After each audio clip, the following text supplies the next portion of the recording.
Hi brothers and sisters, welcome to this new video. Investors ரொம்ப ஹாப்பியா இருப்பீங்க என்ற நேற்று நைட்டு நியூஸ் தெரிஞ்சவங்க ஹாப்பியா இருப்பீங்க. அது காரணம் கிஃப்ட் நிஃப்டி கிட்டத்தட்ட 400 பாயிண்ட்ஸுக்கு மேல போச்சு. இப்போ 350 பாயிண்ட்ஸ்ல 300 பாயிண்ட்ஸ் ஹைல 330 என்ன க்ளோஸ் ஆச்சு, அதுல இருந்து ஹை 300 கூட 280 அப்படி இருக்கு. இது ஒரு ஹாப்பி. ஏடிஆர் எல்லாம் பிளஸ்ல இருக்கு. ஒன் பை ஒன்னா பார்ப்போம்.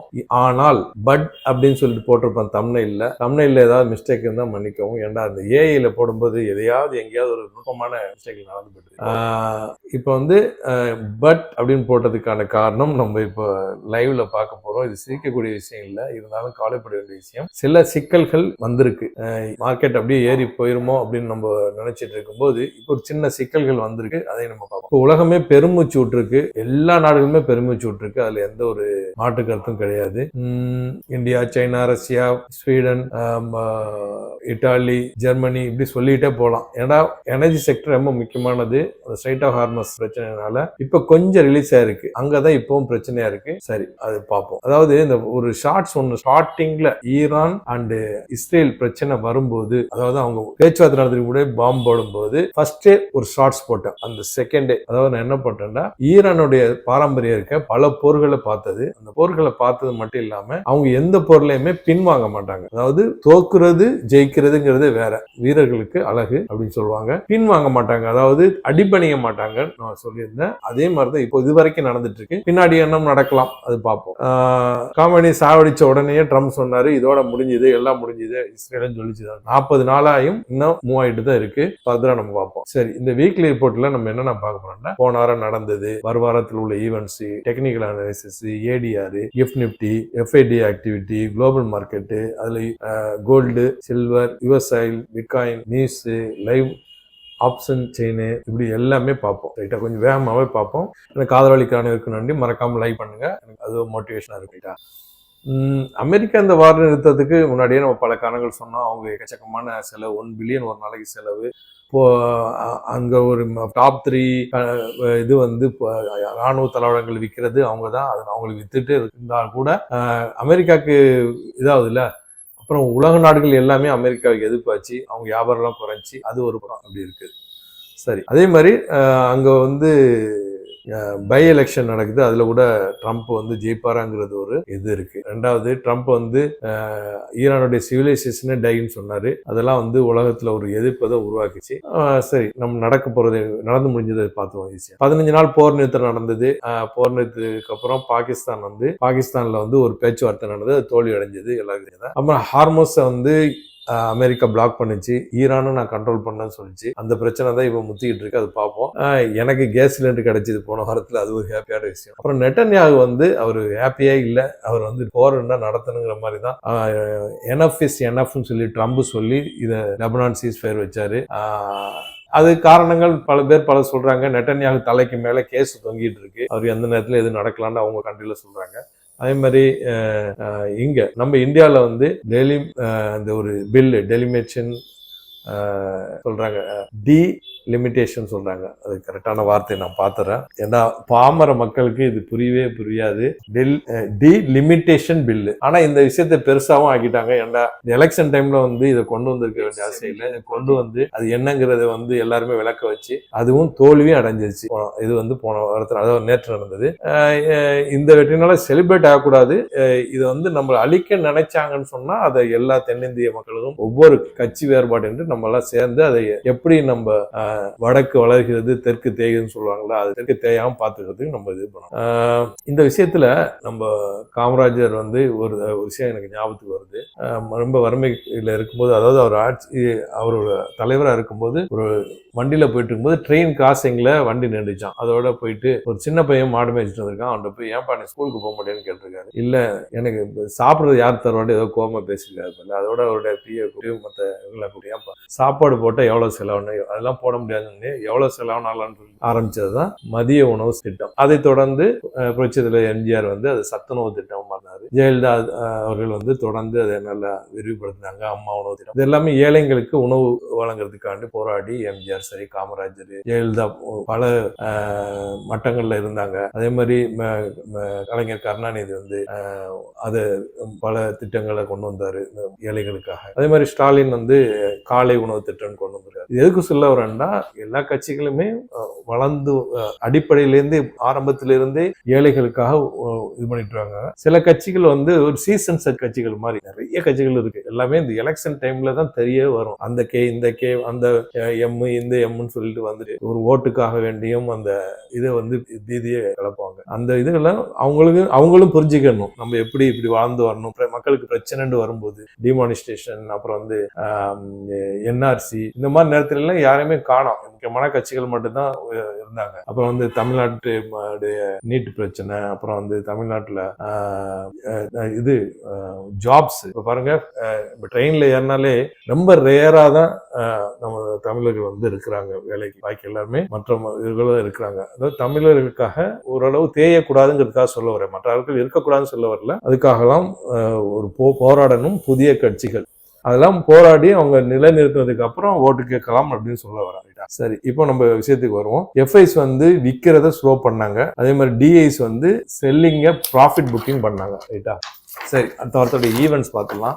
ஈவெண்ட்டை பொறுத்தவரை மண்டே ஏப்ரல் வந்து இன்ஃப்ராஸ்ட்ரக்சர் அந்த டேட்டா வர வேண்டியிருக்கு இந்தியாவுடையது. 21 Tuesday expiry day US retail sales data, core retail sales data வர வேண்டியிருக்கு. அப்புறம் வந்து புதன்கிழமை CPI inflation, crude oil inventory வர வேண்டியிருக்கு. 23ஆம் தேதி வியாழக்கிழமை தமிழ்நாட்டில் பொது விடுமுறை.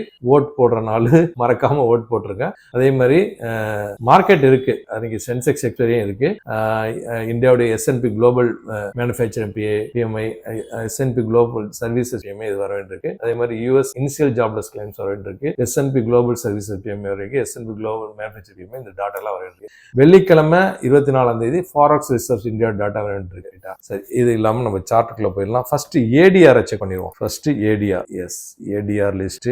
ஓகே, ஏடிஆர் என்ன சொல்லுதுன்னா, இன்ஃபோசிஸ் வந்து 0.5% அப்பா இருக்கு, ஐசிசி பேங்க் 1.5% அப்பா இருக்கு, HDFC 4% அப்பா இருக்கு, விப்ரோ 1.5% அப்பா இருக்கு, ரிலையன்ஸ் பிளாட். இதோட நம்ம இன்ஃபோசிஸ் Q4 வந்திருக்கு 8% ப்ராஃபிட் ரைஸ் ஆயிருக்கு டு 13,700 crore, 12 ரூபாய் டிவிடெண்ட் அறிவிச்சிருக்காங்க. அதே மாதிரி HDFC 9% ப்ராஃபிட், இது வந்து 19,221 crore, 13 ரூபா டிவிடெண்ட் கொடுத்துருக்கு அறிவிச்சிருக்காங்க. ரைட்டா? கிஃப்ட் நிஃப்டி பார்த்துலாம். இந்த இருக்கு பாருங்க, இந்த சார்ட் தான். இந்த கிஃப்ட் நிஃப்டி வந்து 250 பாயிண்ட்ஸ் இப்போதைக்கு கூடி இருக்கு. இது நாளைக்கு தான் தெரிய வரும். சில சின்ன நியூஸஸ் இருக்கு, அது லாஸ்ட்ல பார்ப்போம். அதே மாதிரி FID ஆக்டிவிட்டி பாருங்க, இந்த 39,224 கோடி வித்திருக்காங்க இது வரைக்கும். இதுவரை இவங்க 29,000 கோடி வாங்கியிருக்காங்க.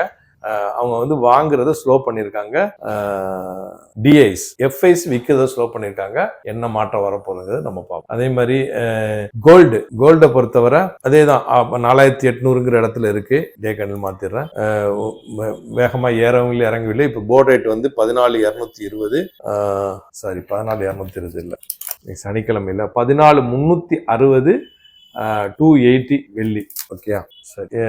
அடுத்தது குளோபல் மார்க்கெட் வந்து எஸ் இதுதான். இப்போ வந்து யுஎஸ் மார்க்கெட் எல்லாமே to Jones 1.25% up, S&P 500 1.25% up, Nasdaq வந்து 1.5% அப். மற்ற மார்க்கெட் எல்லாமே திங்கக்கிழமை நமக்கு அப்பதான் ஓப்பன் ஆகும்னு நம்புவோம். ஆப்ஷன் செயின் நம்ம நேற்று பார்த்ததான் TCR ரேஷியோ ஒரு நியூட்ரலா இருக்கு. இது டாட்டா மாறுபடலாம். நியூஸ் லைவ்ல பார்த்துலாம், பார்த்துட்டு டெக்னிக்கலா பார்ப்போம். அதுக்கு முன்னாடி ட்ரம்ப்புடைய நியூஸ் ஒன்று பார்த்துலாம். ட்ரம்ப் வந்து என்ன சொல்றாருன்னா, அதாவது ready to inflict new bitter டிஃபீட்ஸ்ங்கிற வார்த்தையை ஈரான் சொல்லுது.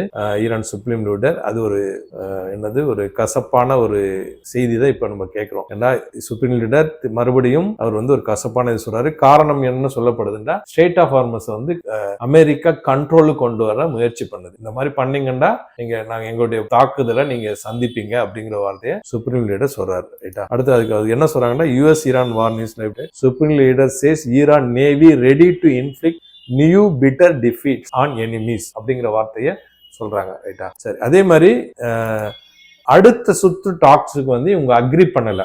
ஈரான் வந்து அக்ரி பண்ணல. காரணம் என்ன சொல்றாங்கன்னா, ஒரு ஃப்ரேம் ஒர்க் சொல்லுங்க, நம்ம என்ன பேச போறோம், யுரேனியத்தை நீங்க எடுக்க போறேன்னு சொல்றீங்க, அது எப்போ, எவ்வளவு நாள்ல, எந்த இடத்துல, எங்க, யாருங்கிற ஒரு ஃப்ரேம் ஒர்க் சொல்லுங்க, நம்ம பேச்சுவார்த்தை நடத்துவோம். ஏன்னா நம்ம போயிட்டு ஃபெயிலியர் ஆகக்கூடாது. அதே மாதிரி ஸ்ட்ரெயிட் ஹார்மஸை IRGCயும் கண்ட்ரோல் பண்ணும். அந்த கண்ட்ரோல் பண்றது பத்தி ஃப்ரேம் ஒர்க் நீங்க மற்ற கண்ட்ரிஸ் இது பண்ணா என்ன பண்றதுங்கிற பத்திலாம் இவங்க ஒரு ஃப்ரேம் ஒர்க் கேட்கறாங்க. ரைட்டா? இது இல்லாம என்னென்ன லைவ்ல சொல்றாங்கன்னா IRGC என்ன சொல்லுதுன்னா return to it's previous state. இப்போதைக்கு இந்த சுப்ரீம் நியூஸ் மட்டும் இல்லாட்டி ஒரு பிரச்சனை இல்லாத ஒரு சூழ்நிலை தான் இருக்கு. அதாவது ஸ்டேட் ஹவுஸ் ஃபுல்லி ஓப்பனா இருக்கு, யார் வேணாலும் போகலாம் வரலாங்கிற சூழ்நிலை இருக்கு. ஆனா ட்ரம்ப் என்ன சொல்றாருன்னா naval blockade will remain in full force.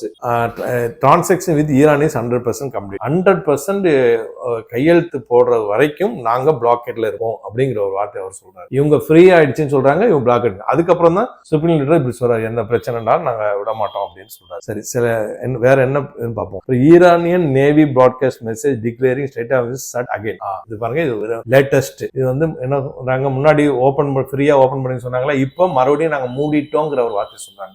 இந்த வார்த்தை நாளைக்கு மார்க்கெட்ல எதிரொலிக்கும். எப்படி மேலே ஏறிச்சோ கிஃப்ட் நிஃப்டி 400-500 பாயிண்ட்ஸ்ல ஏறிச்சு, அப்புறமே இன்னைக்கு 300 பாயிண்ட்ல இது எதிரொலிச்சு மார்க்கெட்ல மாற்றத்தை ஏற்படுத்தும். ஏன்னா இப்ப எல்லா மார்க்கெட் லீவ்ல. அடுத்தது வந்து rocket fire during the military exercise of members. இது வந்து IRGC வந்து எக்ஸசைஸ், அதாவது மிலிட்டரி எக்ஸசைஸ் பண்ண ஆரம்பிச்சிருக்காங்க நேவிலங்கிறதுக்கு காமிக்கிறாங்க. அப்புறம் US military says it continues enforce blockade in Iranian ports coastal areas. நாங்க போர்ட்டை கோஸ்டல் ஏரியாவை கண்ட்ரோல் பண்ணுவோம் கையெழுத்து போடுற வரைக்கும்ங்கிற ஒரு வார்த்தையை இவங்க சொல்றாங்க. அப்புறம் ஈரான் சுப்ரீம் லீடர் ஹோஸ்ட் கனிரேஷன். இப்ப ஏற்கனவே சொன்னோம்ல, அது சுப்ரீம் லீடர் வந்து இது பண்றாரு. அப்புறம் வந்து ஏற்கனவே வந்து அது திறந்து வச்சதை வந்து அப்புறம் both side think twice pulling the trigger அப்படி சொல்றாங்க. ரெண்டு பேருமே கொஞ்சம் விட்டு கொடுங்கன்னு சொல்றாங்க. அதே மாதிரி Egypt and Pakistan pushing very hard to US and peace deal. அந்த ஈஜிப்டும் பாகிஸ்தானும் மறுபடியும் இவங்க ரெண்டு பேரையும் வழிக்கு கொண்டு வரதுக்கு பாக்குறாங்க. Okay, Hormuz uncertainty poses risk and to ship captains and insurance. ஹார்மஸ்ல இன்னும் ஒரு அன்சர்டனிட்டி இருக்குன்னு சொல்லிட்டு அந்த கேப்டன்சி இன்சூரன்ஸ் சொல்றாங்க. இது பாருங்க, maritime agency reports Hormuz tanker shooting by gun boats. இது பாருங்க, அதாவது அங்க ஒரு டேங்கரை வந்து ஷூட்டிங் நடந்திருக்கு கன் போட்ஸ் மூலமா. அந்த கன் போட்ஸ்னா யாரு, USA ஈரானுங்கிறது நமக்கு பின்னாடி தெரியும். இதெல்லாம் வந்து டெவலப்பிங் நியூஸஸ். ரைட்டா? அநேகமா கன் போட்ஸ் வந்து IRGC-யா இருக்கலாம், அதாவது ஈரான்ஸ் ரிவர்லி கார்டு அப்படின்னு தான் சொல்றாங்க. ரைட்டா? இனிமேதான் நீ சொன்னது திடீர்னு அமெரிக்கா கூட சொல்லும், நாங்க தான் சொல்லிட்டோம் வந்தவங்கள அப்படிமா. ஓகே, அப்புறம் Israel military acknowledges post ceasefire strike in Lebanon claims self defense. Self டிஃபென்ஸுக்காக நாங்க எதுவும் தாக்குவோம். இப்ப கூட இன்னைக்கு கூட தாக்குதல் ஸ்ட்ரெல்லிங் நடந்ததா சொல்லப்படுறாங்க. சீஸ்ஃபயர் இருந்தா கூட அவங்க வந்து தாக்குதல் நடத்துவோம் சொல்ற மாதிரி இஸ்ரேல் மிலிட்டரி சொல்லுது. ரைட்டா? அடுத்தது வந்து ஈரான் வந்து சில வான்வெளி ஏர்போர்ட் இதுகளை திறந்துருக்காங்க. ஒரு சைடா ஒரு பார்ஷியலா பிளைட்ஸ் கொஞ்சம் போறது வர்றதுக்கு. அது ஒரு பாசிட்டிவான நியூஸ் தான். அடுத்தது வந்து ஓகே, இதுதான் இப்போதைக்கு ஒரு ஃபிளாஷ் நியூஸ். சரி, நம்ம டெக்னிக்கலா பார்த்துருவோம். நிஃப்டி இது வந்து வீக்லி கேண்டில் 3 வாரமாவே தொடர்ந்து இந்த இடத்துல சப்போர்ட் எடுத்து மார்க்கெட் மேல போயிட்டே இருக்கு. இப்போ வந்து கொஞ்சம் பெருசு பண்றேன். இப்போ முக்கியமான இடத்துல தான் இருக்கு. இன்னும் வந்து அந்த இடத்த, அந்த டேஞ்சர் ஜோனை கடக்கல. இந்த ரவுண்ட் பண்ணிருக்கேன் பாருங்களா, இது ஸ்ட்ராங்கான ஒரு ரெசிஸ்டன்ஸ் ஏரியா. அந்த இடத்துல தான் நின்றுட்டு இருக்கு, தாண்டி போகல. இது நாளைக்கு இந்த முக்கியமான நல்ல ஒரு குட் நியூஸா இருந்தா இதை வந்து ஒரு கேப் அப் ஆயிட்டு மார்க்கெட் மேல போனா அப்படியே மேல போயிடும். ஆனா அதுக்கடையில ஒரு பிரச்சனைகள் இப்போ உருவாயிருக்கு. இந்த பிரச்சனைகள்லாம் சால்வ் பண்ணிடலாம் சொல்ல முடியாது. திடீர்னு ட்ரம்ப் என்ன சொல்லுவாரு, நோ எனஃப் இஸ் எனஃப் அப்படின்னு சொல்லிட்டு எதையாவது சொல்லி ஓகே சீஸ்ஃபயர் அப்படி இப்படி வார் முடிஞ்சிச்சு எதையாவது சொல்லி முடிச்சு விடுவாங்கிறது பண்ணிட்டாருன்னா மார்க்கெட் இது கேப் அப் ஆகி அப்படியே போயிடும். இல்லை, பிரச்சனை முற்றினால் ஆகக்கூடாது அப்படின்னு நம்ம நம்புவோம். ஆகக்கூடாது, ஆகினால் என்ன ஒண்ணு நான் சொல்ல தேவையில்லை. கீழே ஆரோ போட்டு வச்சிருக்கேன்ல, ரைட்டா? நம்ம இது மேல போகுன்றதே நம்புவோம். எல்லாருமே இப்பதான் கிரீன்ல இருக்கிற இன்வெஸ்டர்ஸ்லாம். ரெண்டாவது சிலிண்டர்ஸ் LPG சிலிண்டர்ஸ்லாம் கொஞ்சம் வந்துட்டு இருக்கு. கேஸ் ஆயில் பிரச்சனை கொஞ்சம் போயிட்டு இருக்கு. ஸ்டேட் ஆஃப் சிப்ஸ் எல்லாம் மூவ் ஆயிட்டு இருக்கு. பிரச்சனை ஆகாம நல்லபடியா இருக்கும். மார்க்கெட்டு மேல போகணும்னு நம்புவோம். இந்த வீடியோ பயனுள்ளதா இருக்க நம்புறேன். மற்றவங்களுக்கு ஷேர் பண்ணுங்க. புதுசா பார்க்கலாம், சப்ஸ்கிரைப் பண்ணி பெல் ஐகானை கிளிக் பண்ணிக்கங்க. தேங்க்ஸ் ஃபார் வாட்சிங்.